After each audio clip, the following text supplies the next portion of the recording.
Oi pessoal, tudo bem com vocês? Sejam bem-vindos de volta ao canal. Para quem não me conhece, o meu nome é Bruno Vilas e hoje eu vou contar mais um caso para você.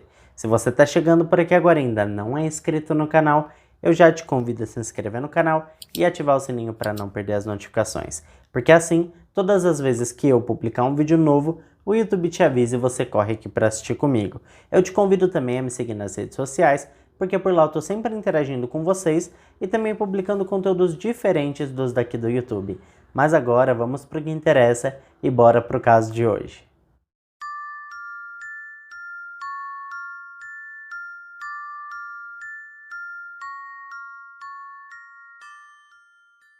Andrew Sadek nasceu no dia 22 de novembro de 93, em Valley City, cidade localizada no estado de Dakota do Norte, nos Estados Unidos. Ele foi criado na fazenda de gado da família e teve uma infância muito feliz. Em sua adolescência, sua família e seus professores o descreveram como sendo quieto e tímido.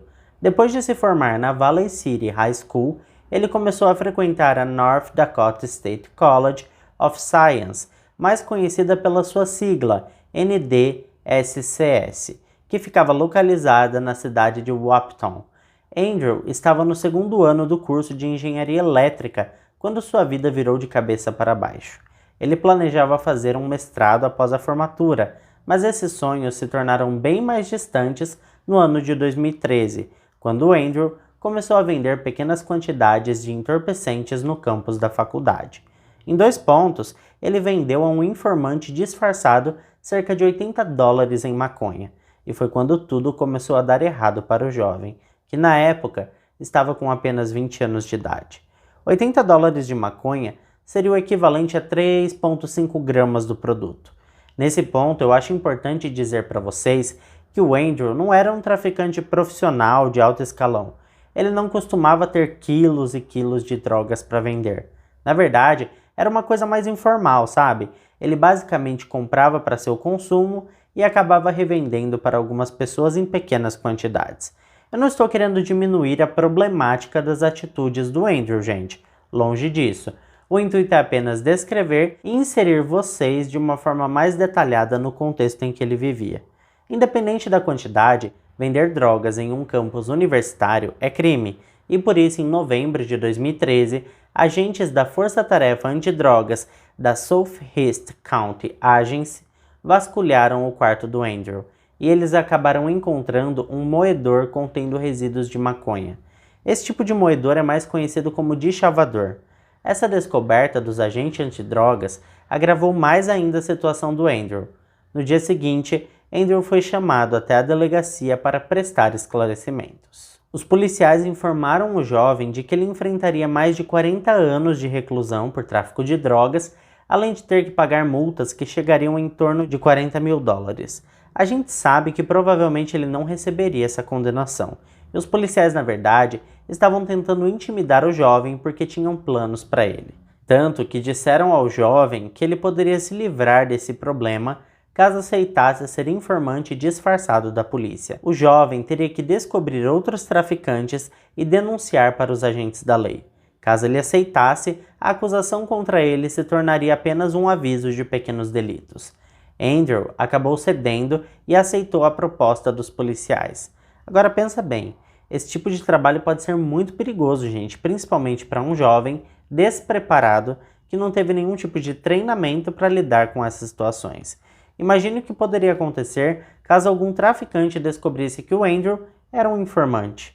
Isso poderia ser fatal, até porque ele foi obrigado a usar uma escuta e não só ir atrás de outros revendedores pequenos em seu campus universitário, mas também ir para cidades vizinhas para ajudar a prender traficantes grandes e influentes.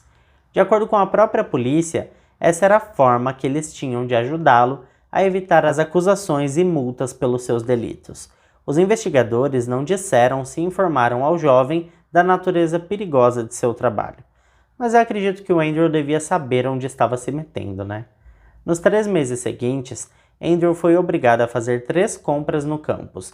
Assim que finalizava a transação, ele revelava para a polícia a identidade dos traficantes. Faltavam apenas mais 2 últimas compras quando de repente o jovem ficou em silêncio e parou de contatar a força-tarefa. A última vez que alguém viu o rapaz com vida foi em 1º de maio de 2014, às 2 horas, quando ele foi visto saindo de seu dormitório sozinho. Em 5 de maio, um mandado de prisão foi emitido pelas acusações de tráfico de drogas. A polícia do campus disse à mídia local que acreditava que Andrew teria fugido para escapar de seu papel de informante. No entanto, no dia 27 de junho, o corpo de Andrew Sadek foi encontrado no Rio Vermelho, a poucos quilômetros ao norte de Breckenridge, em Minnesota. Quando o corpo de Andrew foi encontrado, ele não estava com sua carteira e também estava vestindo roupas diferentes das que foi visto usando em 1º de maio. E, infelizmente, Andrew tinha uma bala calibre 22 alojada em sua cabeça. O ferimento à bala foi determinado como a causa da morte do rapaz. Exames toxicológicos identificaram que ele não tinha drogas ou álcool em seu organismo. Até o início das investigações, os pais de Andrew não tinham ideia de que seu filho estava envolvido com drogas, e muito menos que estava trabalhando como informante da polícia. Pelo fato da faculdade também não saber sobre as atividades ilícitas do rapaz, nunca foi aplicado nenhuma punição, e isso fez com que os pais do Andrew também não tivessem sido notificados sobre o que estava acontecendo. Todas aquelas informações eram novidades para todos, menos para a polícia, que usava disso como chantagem para forçar o jovem a permanecer trabalhando como informante. Os investigadores, inicialmente, acreditaram ou quiseram que todos acreditassem que Andrew tirou a própria vida. O garoto, obviamente, não queria mais ser um informante, disse a polícia. Então ele tirou sua vida para escapar dessa tarefa. Eles reforçaram ainda mais essa afirmação, apontando que quando o corpo de Andrew foi encontrado, havia pedras em seus bolsos, e isso significaria que ele queria estar pesado o suficiente para que seu corpo afundasse. Os pais do jovem não ficaram convencidos dessa explicação, até mesmo porque ele estava a poucas semanas de se formar em um programa de 2 anos, e não faria sentido que ele tirasse sua própria vida.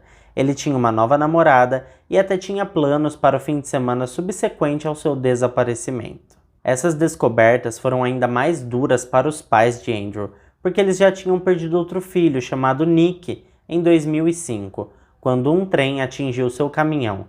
Essa perda abalou muito a família e até mesmo Andrew ficou desolado com a perda e sabia que se seus pais perdessem outro filho, eles não aguentariam. Então era pouco provável que Andrew fizesse uma coisa assim. Além disso tudo, seus pais tinham outro bom motivo para acreditar que seu filho foi assassinado, porque já aconteceu antes um episódio parecido com outra pessoa. Tratava-se de uma jovem chamada Rachel Hoffman, que também teve sua trajetória interrompida enquanto trabalhava como informante da polícia. No caso de Rachel, era 7 de maio de 2008 quando a jovem de 23 anos estava no volante de seu Volvo 2005. A informante do Departamento de Polícia de Tallahassee estava a caminho para se encontrar com 2 supostos traficantes de drogas e comprar cocaína, êxtase e uma arma. Ela estava carregando $13 mil em dinheiro e uma escuta que ela usava para se comunicar com os policiais. Tudo deu errado quando Rachel desviou seu trajeto, possivelmente na tentativa de desistir da ação. Todavia, o investigador Ryan Pender, juntamente com outros carros policiais caracterizados, a alcançaram e deram novas instruções. Tecnicamente, o detetive Ryan permitiu que Rachel fizesse negócios com drogas por conta própria e permitiu que os negócios continuassem, embora a identidade de um dos suspeitos não tivesse sido confirmada. Rachel era uma civil e não tinha treinamento e nenhuma qualificação para essa tarefa. Poucos minutos depois, a escuta da jovem parou de funcionar. Ryan então ligou várias vezes para a jovem, mas ela não respondeu. Algum tempo depois, Rachel ligou para Ryan e disse que havia seguido os traficantes. Percebendo o perigo em que Rachel estava, Ryan insistiu que ela se virasse e voltasse, mas já era tarde demais. Levaram 2 dias até que a polícia encontrasse o corpo de Rachel em uma vala, crivado de balas. Como resultado, a Flórida aprovou a lei de Rachel, que exige proteção para os informantes. De acordo com a nova lei, os supostos informantes devem ter a opção de falar com um advogado antes de aceitar o acordo com a polícia. Naquela época, os pais de Rachel ganharam uma indenização de mais de $2 milhões pela morte de sua filha. Eles alegaram que a polícia foi negligente em colocar Rachel como agente secreto. Mas voltando ao caso do Andrew, a autópsia não conseguiu determinar se o jovem morreu de suicídio ou nas mãos de um assassino. A arma usada em sua morte nunca foi encontrada, embora as equipes de mergulho tivessem revistado o rio por diversas vezes. Não havia nenhum bilhete de suicídio e a família e os amigos de Andrew diziam que ele não parecia deprimido. Inclusive, a hipótese de suicídio fazia menos sentido ainda pelo fato da arma do crime não ter sido encontrada no lago, porque sem a arma naquele local, era como se Andrew desse um tiro em sua própria cabeça e ainda tivesse tempo de jogar a arma em algum lugar distante, o que na prática seria impossível. Sobre as pedras no bolso, é possível que seu assassino tenha colocado com a intenção de que o corpo do jovem afundasse, para nunca mais ser encontrado. A polícia insistia na ideia de que Andrew tinha decidido acabar com a sua própria vida, porque segundo eles, ele temia continuar seu trabalho de informante e não queria passar vários anos na prisão. Mas ainda assim, essa teoria parece bastante improvável, porque ele estava quase terminando seu trabalho, tinha planos para um futuro próximo e uma namorada. Além disso, ele sabia que tirar sua vida devastaria seus pais, que já estavam sofrendo a morte de seu irmão. Em maio daquele mesmo ano, um juiz do Tribunal Distrital decidiu encerrar o caso de Andrew.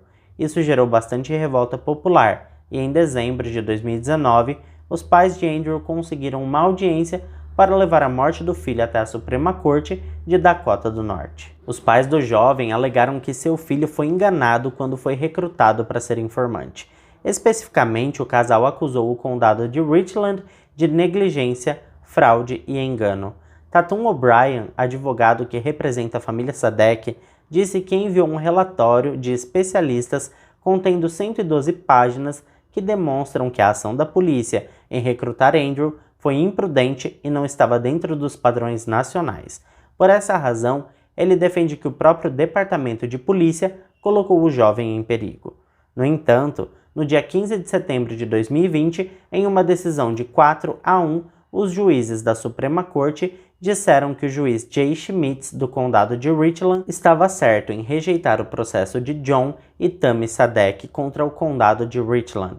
De acordo com as declarações dos magistrados, devido à falta de evidências disponíveis para comprovar como, quando ou mesmo onde Andrew Sadek morreu, uma conclusão de que sua morte foi causada por atos ou omissão do condado de Richland e dos investigadores da polícia seria baseada em especulação. A mãe de Andrew Sadek disse em uma entrevista que ouvir a decisão da Suprema Corte sobre o processo de seu filho foi como levar um soco na cara. Dá pra imaginar, né, gente? Imagina, a mãe não sabe o que aconteceu com o filho dela. A única coisa que ela sabe é que ele foi basicamente utilizado como bode expiatório pela polícia para descobrir novos traficantes, que é uma coisa super perigosa. Então, assim, independente se foi a polícia ou se foi os traficantes que acabaram com a vida do Andrew, eu acho sim que a polícia tem culpa. E mais do que isso, mesmo que a hipótese que eles falaram do menino ter tirado a própria vida fosse verdade, ainda assim a culpa seria da polícia, porque ele teria feito isso por pura pressão da polícia. Mas eu quero saber a opinião de vocês, então deixa aqui pra mim nos comentários o que vocês acham sobre esse caso. E como sempre, se você ficou até aqui comigo, não esquece de deixar o seu like, que me motiva muito a continuar trazendo esse tipo de conteúdo aqui pra vocês. Eu fico por aqui e até o próximo vídeo.